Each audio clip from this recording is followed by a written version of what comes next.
ဖြစ်လျက်ဘဝမှာတိုက်ပြီးအုပ်စိုးတဲ့ဘုရင်တို့ဖြစ်ချင်သလားစီးပွားဥစ္စာကျေဝါချမ်းသာတဲ့တထေးတကြွယ်ဖြစ်ချင်သလားကုသိုလ်လုပ်ငန်းနဲ့ပတ်သက်ပြီးမမေ့ပါနဲ့လို့ဒီလိုဆိုလို့နော်လူဘဝမှာလူချမ်းသာနတ်ဘဝမှာနတ်ချမ်းသာလောကမှာရှိတဲ့စိတ်စိမ်ချမ်းသာတွေကိုလိုချင်တယ်ဆိုလို့ရှိရင်လေ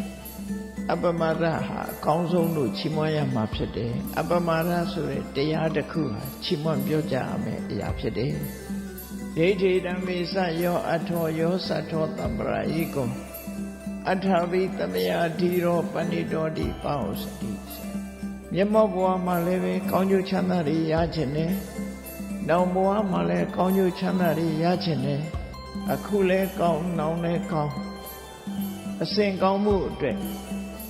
လိုက်နာရမယ့်တရားတစ်ခုကိုပြောပါဆိုရင်အပမဒပဲပြောရမှာဖြစ်တယ်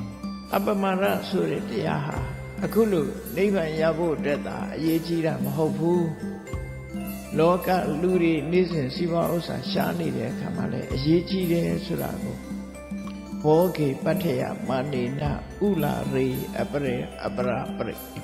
တကယ်ကိုနှစ်သက်မြတ်နိုးပွဲကောင်းတဲ့ကောင်းပြီဆိုတဲ့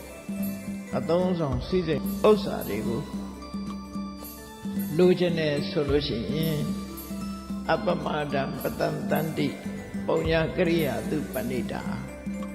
ကုသိုလ်ကောင်းမှုလုပ်ဖို့မမေ့ပါနဲ့ကုသိုလ်တရားတွေပေါ်မှာမမေ့တဲ့အပမဒဆိုတဲ့တတိတရားဟာကောင်းဆုံးပဲ